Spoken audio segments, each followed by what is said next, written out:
everyone, you're welcome back to my channel. It's Diamond Mom here. How are you all doing? Hope you are doing fine. So I'm back with another juicy topic. Today's topic is for the intending to get married. It's a very essential one. You know, during courtship is a time when you get to know each other. During your dating period, it's a time when you get to know your partner, at least someone that you can see a future with. It's a time where you get to discuss some certain important stuff, not just going out and having fun here and there. During courtship is a time where you actually bear out your heart. The success of any marriage actually depends to a certain level on the success of the courtship.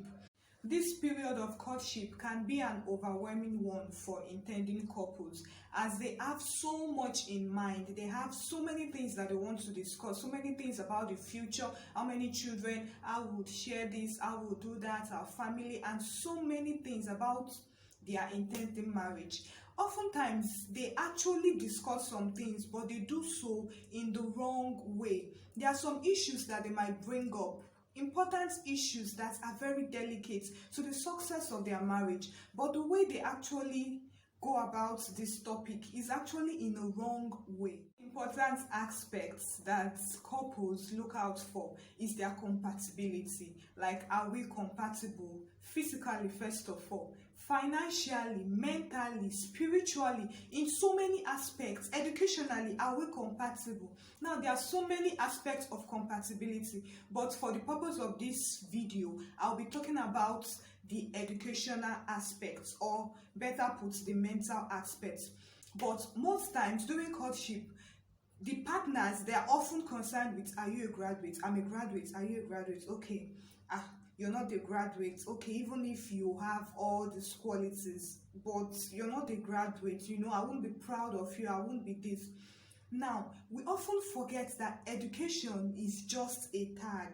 There are so many educated illiterates. There are so many people that are educated, but we might say it is a waste of an education. Education is just a part of what I call mental compatibility. And for the records, education is something that is acquired. You can acquire education, but there are so many aspects of this mental compatibility that cannot be acquired. If it is not there, the education of that person is a waste. We have so many cases of marriages that have failed due to the case of, okay, maybe the man was not educated, his wife also was not educated, but when they got married, the man sent his wife to school, and then she goes to the school, she becomes enlightened, she becomes exposed, and then she sees that, oh, this man that I married, no, it's not for me. She starts seeing the man as being below her standard. Meanwhile, at the initial stage, they were both okay with being uneducated. We also have cases of the husband being educated and the wife not being educated. Initially, the man would be okay with it during their courtship period. He would say, okay, I'm not concerned, I'm not bothered, it's not an issue. But going down the marriage, you see the tendency of the man starting to look down on this woman, because he won't be proud to take her to his meetings, maybe to some of his official meetings, official gatherings, or even be proud to even introduce that wife outside. We've also seen cases of women that married uneducated men, while the woman is educated and she married an uneducated man. You would see, going down the marriage, you will see that inferiority complex will start to come out in the man's character. You will see the man will start forcing the woman, will start forcing submission to this woman. Any little thing that she does, it will be that, okay, it's because you are more educated than me, it's because you earn more than me, it's because of this. It would be attributing any little mistake to her education. So we often see that it's not just about accepting, it's not just about making that decision that, okay, I'm cool with you being educated as an uneducated person, or I'm cool with you being uneducated. When we get married, I can send you to school, and so on. Mental compatibility goes beyond this. Of course, we all know everyone, if not almost everyone, if not everyone, would like to marry a graduate, at least someone that has a certain level of education, at least to be able to help out with your children assignments, to be able to help you out in any project, in any work that you have, at least to be able to contribute something tangible, not just being a furniture in that.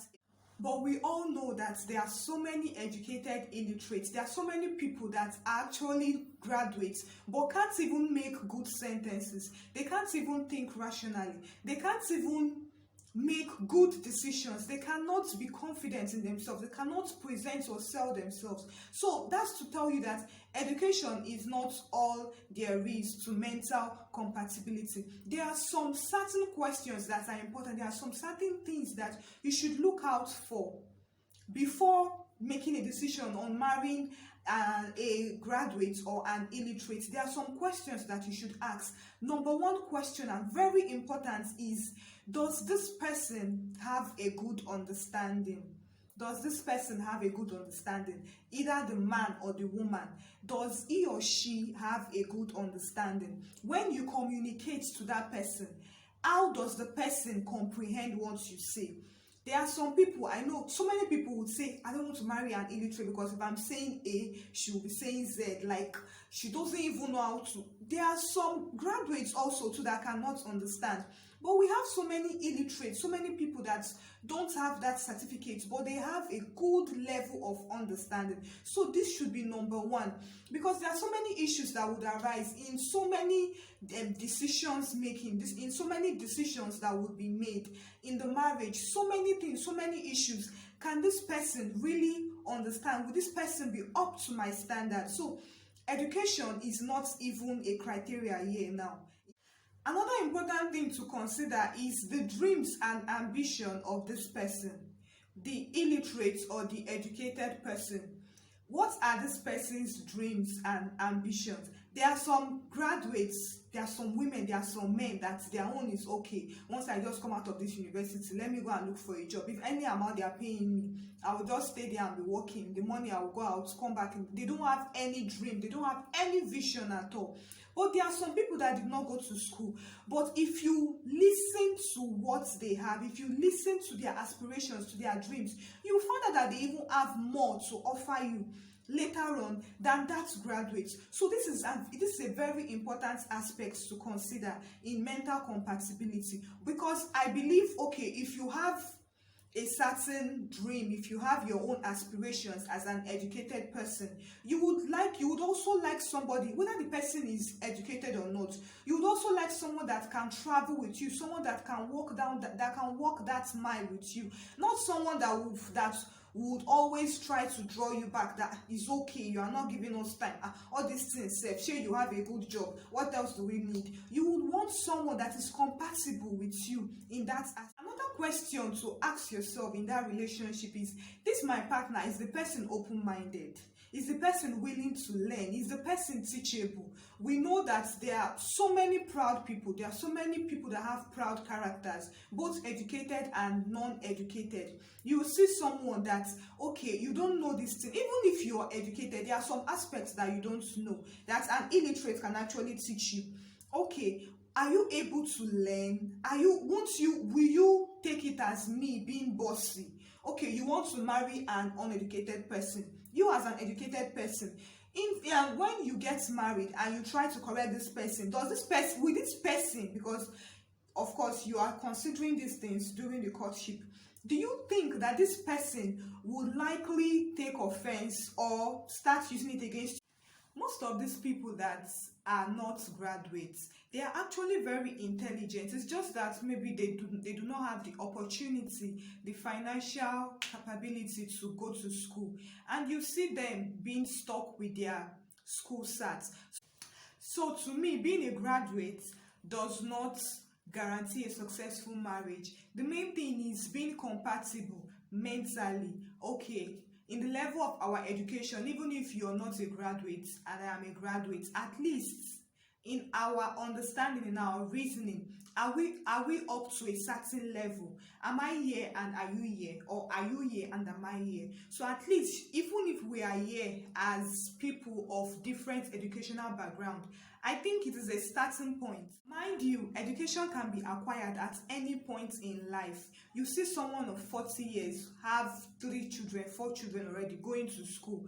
But if you are not compatible at that initial point, if this person does not have a good understanding, if the person reasoning is so low beyond yours, there will be so many problems. Even if the person still goes to school, even if the person is already a graduate, there will be so many problems. So to me, education is not a criteria at all. Instead, look out for mental compatibility. So this is my own opinion on this issue. What do you think, guys? Do you think that education should be a criteria? Do you think that you can comfortably marry someone whose educational qualification is below yours, or you can marry someone whose educational qualification is above yours? What do you think? What is your yardstick to judge this? Thank you for listening. I hope you enjoyed this video. Please drop your comments in the comments box. Don't forget to like this video and share. And please, if you're yet to subscribe, please, I beg you, help me subscribe to my channel. Thank you.